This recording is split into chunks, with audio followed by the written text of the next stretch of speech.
What do we have today? What do we have here? I have to just be. Yeah, you're aware. I have to be ridiculous. So, today we are working with my favorite character, or one of, from my favorite Star Wars film, next to Empire. It is definitely Rogue One. Um, Endor as well is up there, so I saw the new Jyn Erso leader, and then I nutted my pants, and then I decided to make a deck. I'm trying to go through all of the new leaders and make a color or a deck for each color combination. After making a couple, Jyn Erso was the one that was the most fun, so I'm making a video on it because I spread it, I sent it to someone, um, and I wanted to make sure that I could make a little video about it uh, before someone starts playing it, and then plays it in a way that I didn't intend for it to be played, and it is not as effective because you're not flipping Jyn every turn. You're preserving Jyn. You need to make sure she lives. On flip turn, if you're lucky, you can draw a card. You can draw two cards off of her. One from her, before she flips, you pay one, and then as she attacks, and every turn you'll keep on drawing cards. Like your opponent has no choice with this deck because you're overwhelming. They have to keep on killing rebels or they're gonna die.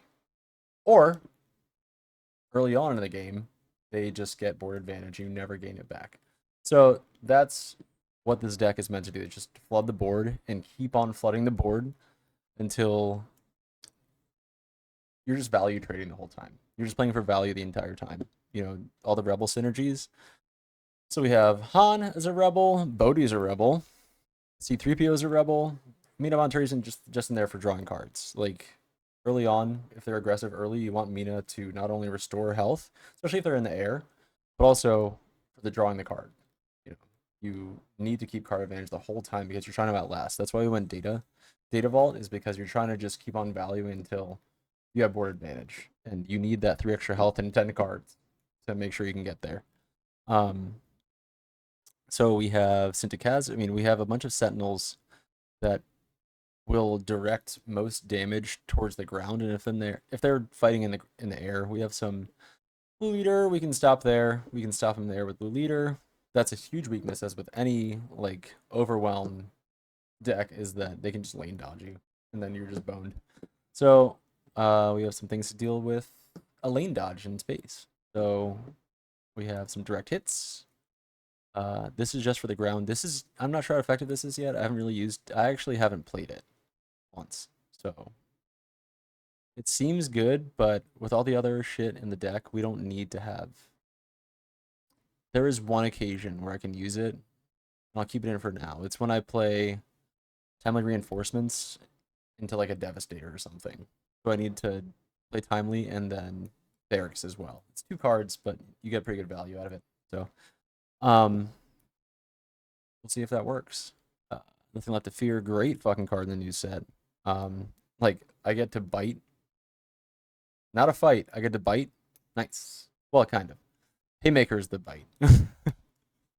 um, but even that, it's Haymaker's good because you get an XP token, and you get to put it on things like our friend Sintikaz and make her have Sentinel. We're tossing around tokens a bunch with C3PO because most things are rebels and they get the token from C3PO's on attack ability. So, bunch of rebel synergy. It is tribal, or as Magic now calls it, kindred.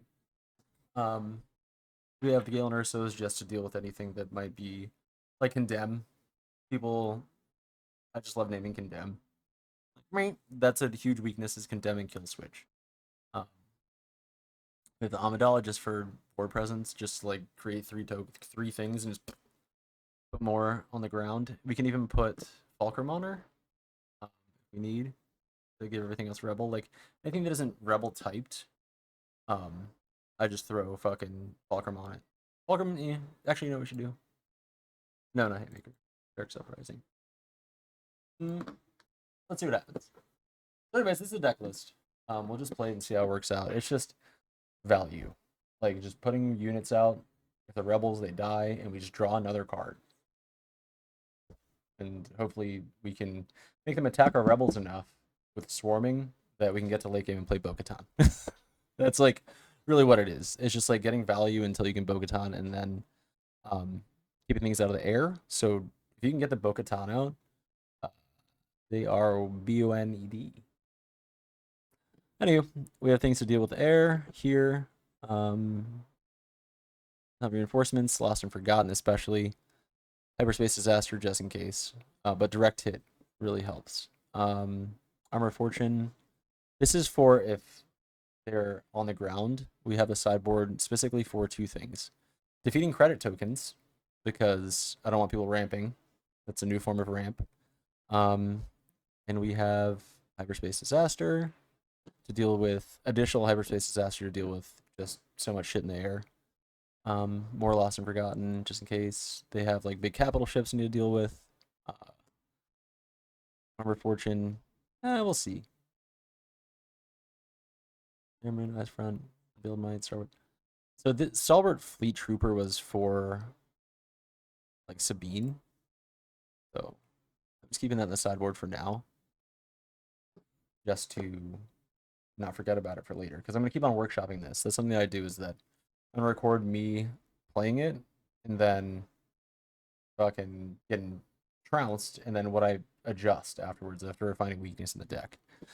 So yeah, it's gonna be fun. Cheppy Fresh. Let's see what he's got. He's gonna fuck my shit up probably.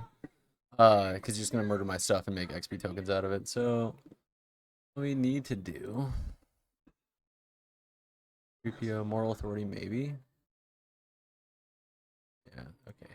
Two big boys go. We can capture what he puts down. Yeah, okay.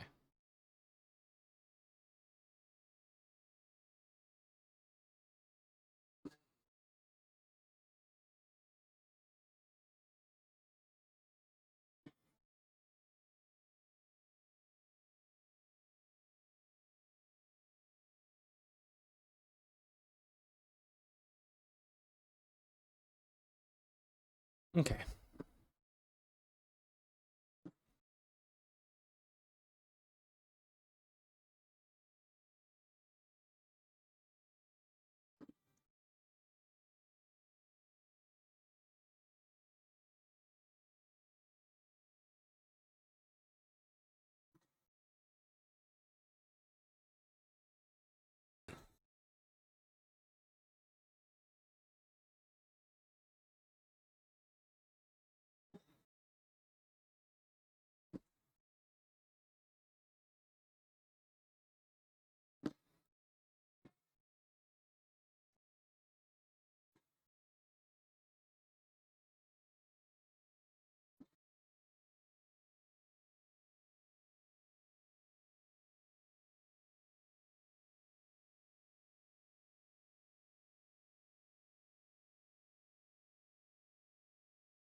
So, Han Solo.